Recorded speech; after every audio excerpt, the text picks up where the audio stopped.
Bonjour tout le monde, on se retrouve aujourd'hui dans une nouvelle vidéo et comme vous l'avez vu, c'est mon update lecture. Bon, c'est pas vraiment celui du mois d'août, il y en a un petit peu de juillet, il y en a un petit peu... J'ai pas trop lu cet été, je vais m'y remettre récemment.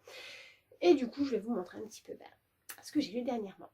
Si ça vous dit, c'est parti.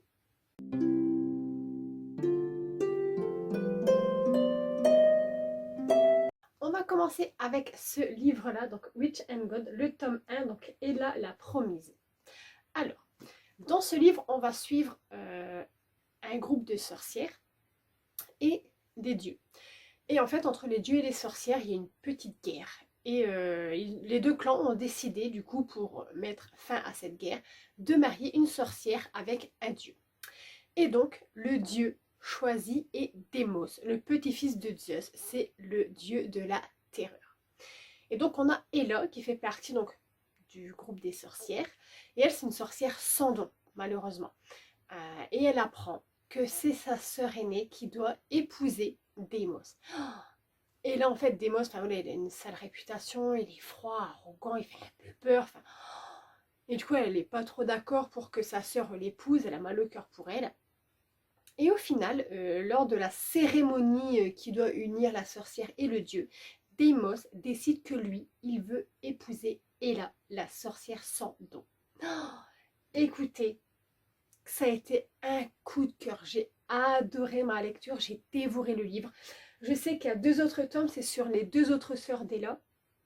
Et je vais les lire. Je vais les lire, mais j'ai tellement aimé ce bouquin que j'ai un petit peu peur d'être déçue par les autres. De pas autant aimer les sœurs, les autres dieux. Enfin, en tout cas, un vrai coup de cœur. Je kiffe, je kiffe, je kiffe. J'ai ensuite lu le tome 2 des Chroniques des Rokesby. Alors, dans ce tome 2, on va suivre Édouard Rokesby, le frère numéro 2. On apprend dans le tome 1 qu'il est militaire, qu'il est parti à la guerre. Et à la fin du tome 1, on apprend qu'il est porté disparu. La famille reçoit un message, il est porté disparu, on ne sait pas. Donc, on va suivre son histoire, sachant que Édouard est soldat et il a un meilleur ami, et ce meilleur ami est également porté disparu, et il a une sœur qui s'appelle Cécilia. Et quand Cécilia va savoir que son frère est porté disparu, voilà, elle va prendre le bateau, elle va partir pour essayer de le retrouver. Et au début, elle ne retrouve pas son frère, elle retrouve juste Édouard, qu'elle ne connaît que par des lettres. Et à deux, en fait, ils vont essayer de savoir ce qui s'est passé, où est son frère, sachant qu'en plus, Édouard a perdu la mémoire. Donc, c'est très compliqué pour lui de se rappeler ce qui s'est passé, de remettre les pièces du puzzle au bon endroit et de savoir où est passé son meilleur ami, où est-ce qu'ils étaient partis, pourquoi, quelle mission ils avaient.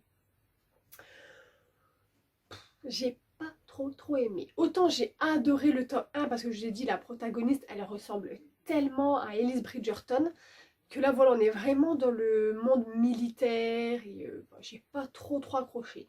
Je l'ai lu, je l'ai lu assez facilement, mais pour l'instant les deux, c'est le tome 1 que je préfère. Donc voilà, j'ai encore 2 autres tomes à lire. J'espère qu'ils seront bien. Là, franchement, je suis mitigée, je ne sais pas trop. J'ai aimé sans aimer, donc je sais pas. J'ai également lu Le Roi Maléfique, donc c'est la suite du Prince Cruel. Et donc là, on suit toujours Jude et Cardan. Donc Cardan qui est un fae et Jude qui est une humaine, qui dans le tome 1 se détestent. Mais grâce à Jude, ou à cause de Jude, parce qu'il n'est pas très content, Cardan passe de prince à roi des failles.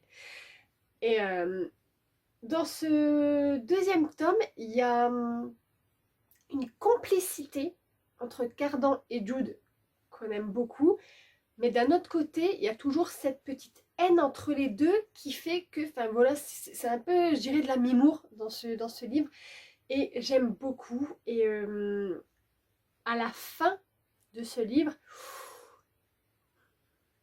je me dis que j'ai tellement hâte de lire le tome 3. Le personnage de Cardan, je l'adore. Jude, j'ai un peu mal à accrocher avec son personnage. Je l'aime bien, mais je préfère Cardan. C'est le genre de personnage qui, voilà, qui va se donner une image très, voilà, très méchante, très attention, rigole pas avec moi, c'est moi le patron. Et d'un autre côté, malgré cette haine qu'il peut avoir envers les humains, on ressent que Jude, elle compte un petit peu pour lui. Et même s'il n'est pas très content qu'elle ait mis sur le trône, au final, bah, ça lui déplaît pas tant que ça à Monsieur Cardan d'être le roi finalement. Donc non, j'ai beaucoup aimé cette lecture. Et là, je vais bientôt attaquer le 3e tome. Et j'ai tellement... J'en suis Telurulru, je ne sais toujours pas comment ça se prononce. Et j'avais hâte de lire ce livre parce qu'il était écrit 3 héritières, un trône à conquérir. Et je me suis dit, mais alors là, mais ça va être terrible. Ça va être du Game of Thrones. Enfin, il va y avoir des manigances, des coups montés. J'avais hâte. Et j'étais tellement déçue. Dans ce livre, on va suivre donc 3 jeunes filles qui viennent de 3 milieux différents. On a une demoiselle qui vit avec des voyageurs qui ont une réputation de voleurs et d'assassins. On a une jeune domestique et on a une fille qui fille de noble mais qui est maltraitée par son père. Et ces 3 jeunes filles découvrent qu'elles sont en fait les filles du roi.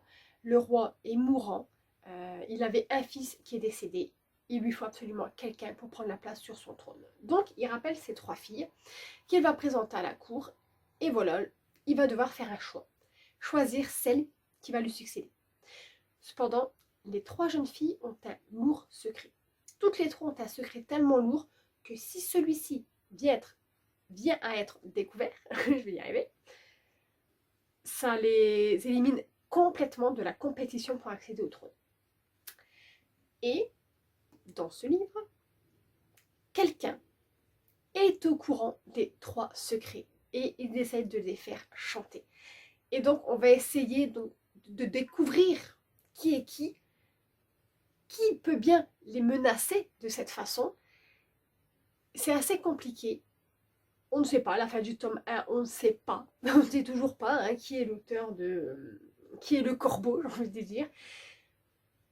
Mais j'ai été déçue, j'ai pas trop aimé, j'étais pas pressée le soir de prendre mon livre pour savoir la suite, savoir comment ça se passe, qu'est-ce qui va se passer, c'est qui, c'est quoi, comment.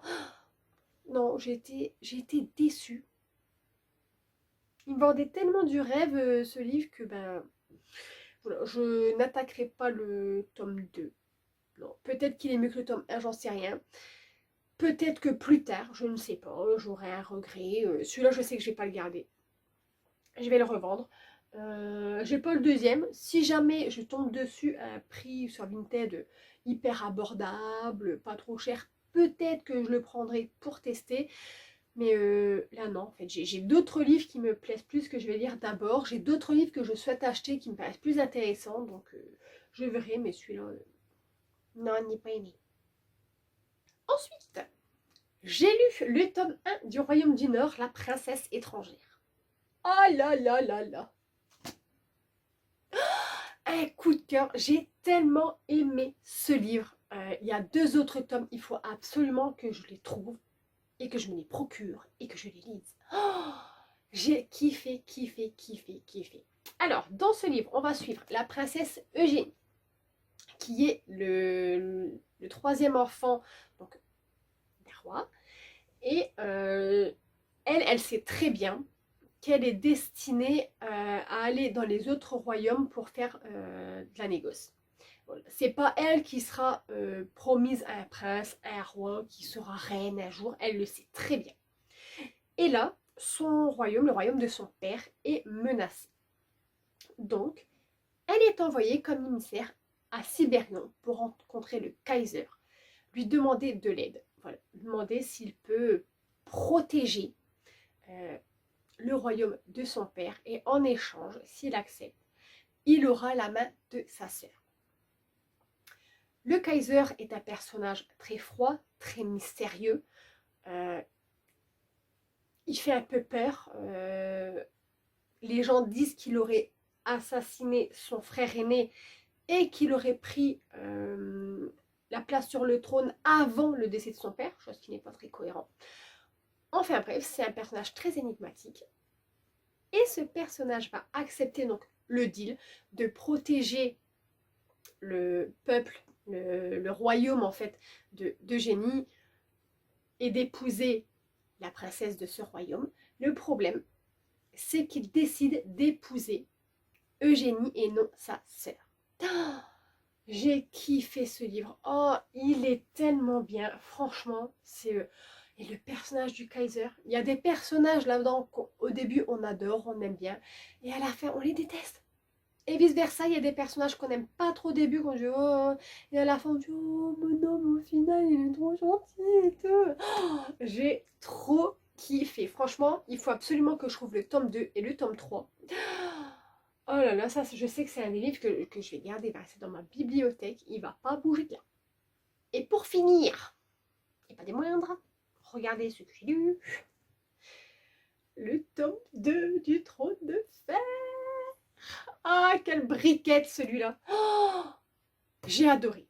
Bon, comme je vous ai dit dans un de mes vlogs, j'avais mon disque dur externe avec tous mes films, toutes mes séries, dont Game of Thrones, mais il m'a lâché, l'enfoiré.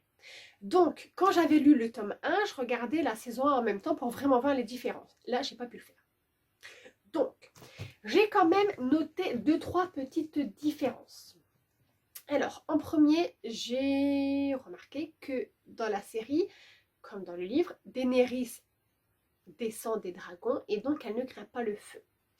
Le problème, c'est que contrairement à la série, dans le film, quand elle sort des flammes, bien sûr ses vêtements brûlent, normal, mais ses cheveux aussi. Quand elle ressort des flammes, à la fin de la saison 1, on voit que elle incinère en fait le cal et qu'elle rentre dans les flammes avec ses œufs de dragon et quand elle ressort, elle a ses dragons avec elle.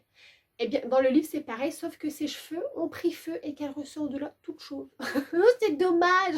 Oh non, la pauvre petite Daenerys, elle a plus de cheveux. Ça, franchement, dans la série, c'est mieux. Parce que, Daenerys, sans cheveux, oh non, même si c'est une perruque, c'est parce que c'est une perruque, elle a tellement de beaux cheveux. Oh là là là là. Ensuite, qu'est-ce qu'on apprend aussi? On apprend que, oui, Tyrion, quand il combat Stannis, à la fin dans la série il se retrouve juste avec une cicatrice alors que là en fait il a une cicatrice qui va de l'œil jusqu'au niveau de la bouche et il lui manque les 3/4 de son nez. Le pauvre, heureusement qu'ils lui ont pas fait ça dans la série, le pauvre il aurait été d'une laideur, mais d'une laideur. On apprend aussi Sansa qui dans la série est mariée, qui va être mariée à Tyrion on le sait, et au moment des noces de Joffrey, quelqu'un vient la chercher par surprise pour l'emmener, pour lui faire quitter Port-Réal. Et ça, elle ne le sait pas. Elle le découvre le jour même, alors que là, dans le livre, bien avant que Stannis attaque Port-Réal, elle sait. Elle sait qu'il y a un complot qui est mis en place et qu'on va la faire quitter Port-Réal pour regagner Winterfell, la mettre en sécurité. Il y a, vous voyez, c'est pas mal de petites choses comme ça, c'est pas grand chose, mais il y a quand même pas mal de petites choses qui changent. Pareil dans la série, Arya, à un moment, elle doit suivre la garde de nuit, donc elle doit aller au nord, aller au mur, et finalement ils se font attaquer, et elle se retrouve à Harrenhal, il me semble, où il y a Tywin Lannister. Et en fait, elle devient un petit peu domestique, en fait elle va servir le vin et tout, et dans le livre pas du tout en fait, elle va là-bas, elle le croise mais elle ne travaille pas pour lui, elle va travailler pour un des Bolton je crois. Pareil, quand Theon Greyjoy va prendre Winterfell, on voit dès le début en fait que Bran et Rickon se sauvent en fait, ils quittent Winterfell, ils se sauvent, et Theon les pourchasse et essaie de les trouver, ne les trouve pas. Or dans le livre, ils ne s'enfuient pas en fait, ils se cachent dans la crypte, ils se cachent dans la tombe de leur père, ils attendent. Et Théon en fait se fait avoir, il se fait rouler par les Bolton et ils mettent le feu à Winterfell.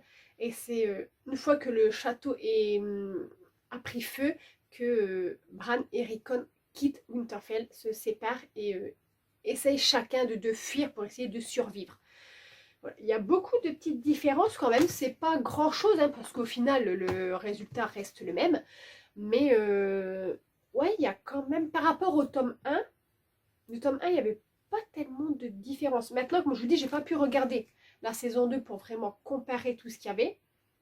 Mais il y a des choses voilà, qui me restent quand même, qui me restent dans la tête. Et voilà, donc j'ai hâte de lire le tome 3, mais pas tout de suite parce que c'est quand même une briquette de 1200 pages.